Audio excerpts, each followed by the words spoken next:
How you guys doing? Oh man, give it up for the room, everyone. What can I say?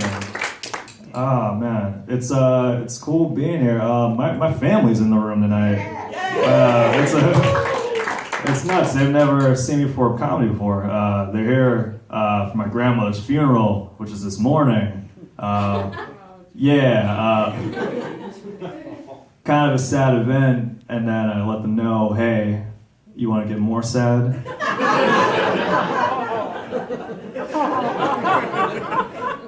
Come to your nephew's comedy show. But that's great, they came. You dress for the job that you want. That's why I dress like if there's a black character on Scooby-Doo.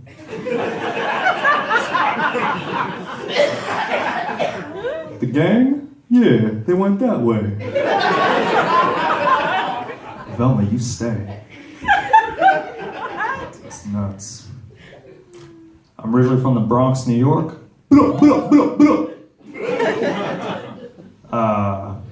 That's not a thing they do in the Bronx, New York. It's not. You don't go to someone in Bronx, New York, and they go, I'm from the Bronx, and blah, blah, blah. That's not a thing. More accurate portrayal is like, I'm from the Bronx, New York, and my mother's also an Avon lady. Like, that's the more accurate portrayal of the Bronx, New York.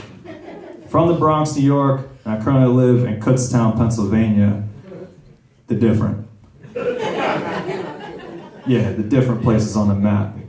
Kutztown between like the horse and buggy accidents and robo trips gone wrong.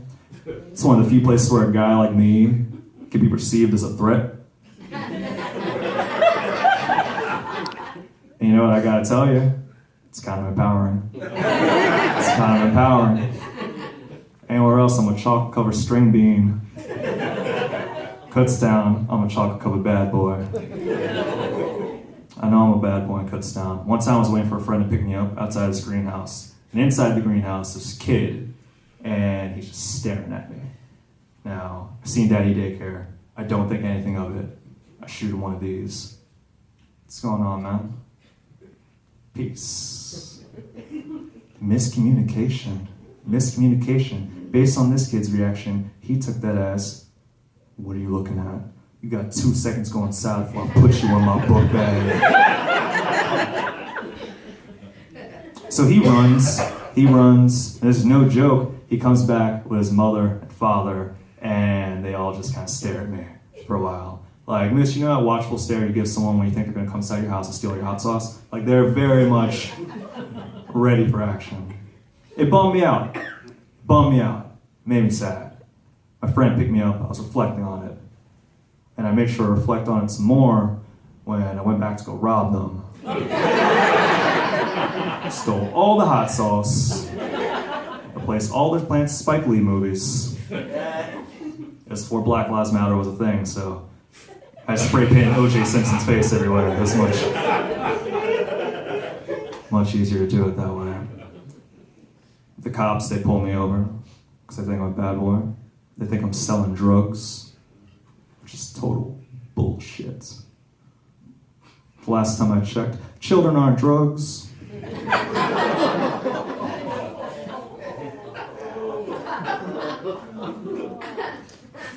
I'm selling kids in that last joke. The other day I was accused of pulling a fire alarm. Luckily I had an alibi. I was way too busy starting that fire.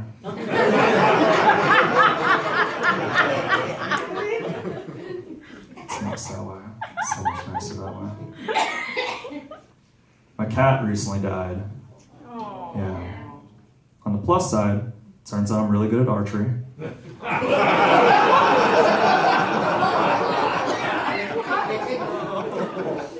You guys are a big fan of cat murder.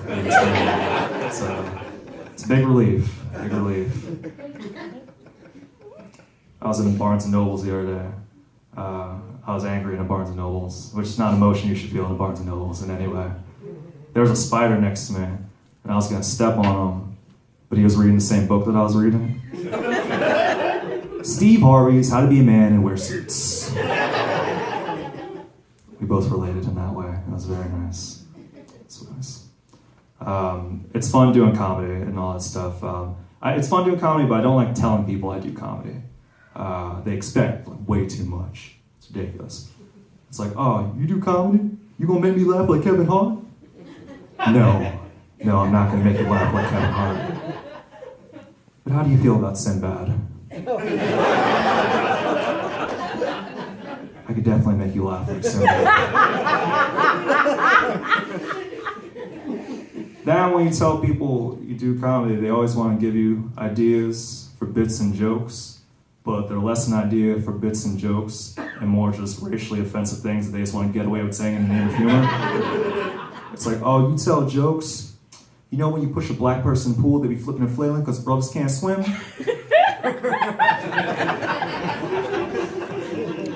Use that. It's like, sir, one, that's offensive. I'm not going to use that. Two, no, I would not like fries with that. Please give me my change. This is the worst Arby's experience I've had. It's fun doing comedy and like, being like, inclined to tell jokes and all that stuff, but growing up you feel kind of self-conscious in a way. You feel like, yeah, you're funny, but you're only funny.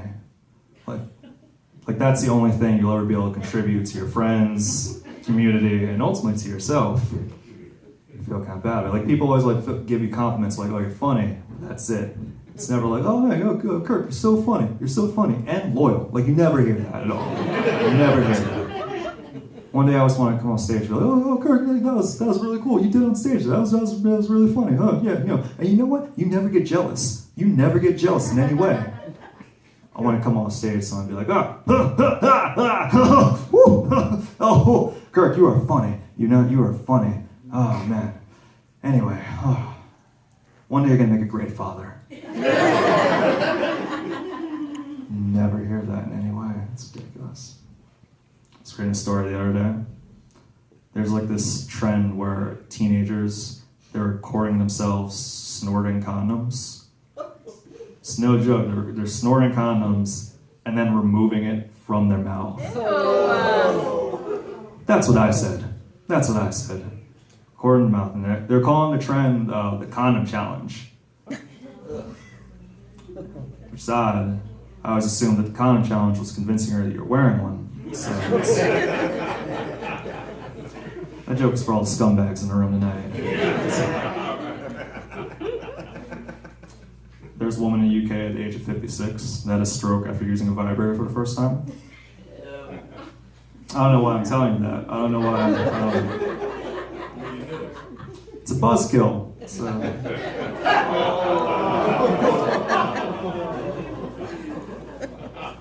That's a reaction not deserved. As well, there's in upstate New York, there's like a clan of the KKK. There's like a cool clan going right now. There's a branch of the KKK in upstate New York. They're handing out flyers to colleges, and the way they're trying to recruit students is that they're advertising it as the Cool Kids Club, spelled in K. The Cool Kids Club. Yeah. Luckily, the students, they didn't really fall for it though, because it's like they knew that any sort of club for cool kids would have at least one black person.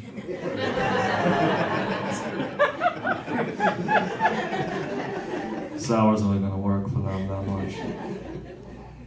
KKK, man, it's kind of nuts. Growing up, I never really understood like the fear of the KKK. It's like a bunch of like old, toothless old men keeping the cone head industry afloat. Like I don't like growing up, I never understood like the actual fear for them. I would get it like if they're like bought like the rights to Stevie Wonder's music or something like that. It's like sponsored by Puma sort of thing, and then change the slogan to "They can't outrun us now." Like that would make more sense. You know what? I'd be actually afraid of the KKK. You know what they would have to do? They would have to like produce and distribute programming that systematically perpetuated negative stereotypes of minorities. And instead of being called the KKK, they were pronounced BET. Hot take on BET and KKK. Trying to make myself feel better the other day. I went to this website called Chat Roulette. Anyone familiar with the website Chat Roulette? For those of you that aren't, Good for you. Good for you. You're doing yourself a favor with that one. Chatterlab's the website where you talk to strangers via live video feed. At any point during a conversation, you click next and talk to someone else. Keep in mind I'm using the word talk loosely. It's usually like an old Turkish dude exposing himself, or like a pack of racist teenagers on a mission. Which I gotta tell you, always nice. Always nice getting racist teenagers on chat roulette. One time I was on there, this kid, no more than like 14 years old, as soon as he sees my face, he gives me one of these. Hey, why don't you go back to Africa, China man? Go back to Africa, China man. Here, that makes no sense. We all missed a very important day in geography class. I think his rationale, because like I'm racially ambiguous, he was thinking, you know what? I'm gonna cover 2 major minority groups, and hopefully this Mexican lands on one of them. Damn, you got me, dog. You got me. How do you know? That's nuts. People love nostalgia. They love it. It's crazy. They go crazy for it. They love like the Rugrats, the Pogs, Oklahoma bombings. That's what it is though, right? With nostalgia and the internet, that's pretty much what it is. They pretty much just like, they put a fixation on everything that's good from the past and they never focus on the bad.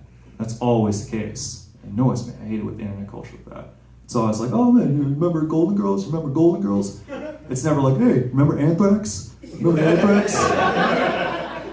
Were you one of the few families affected by a DC sniper? Like it's,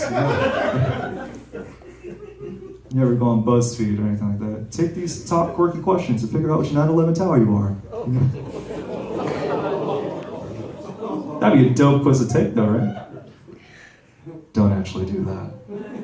We got some 9/11 fans in the room tonight. That's wild.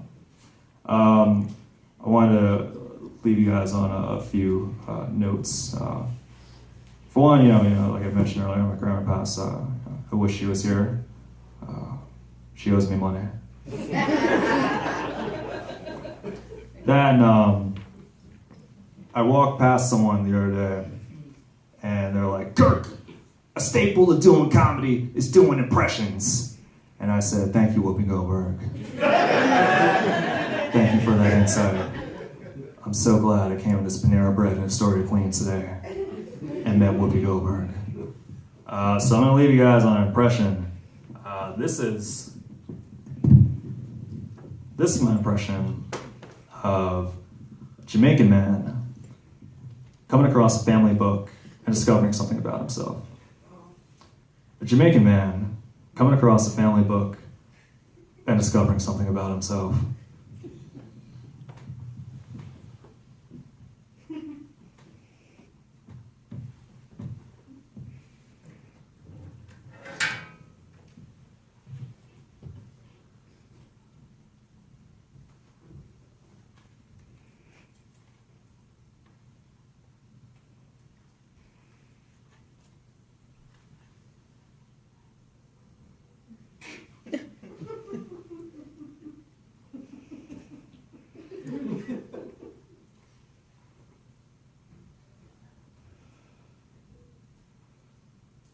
I can't read. I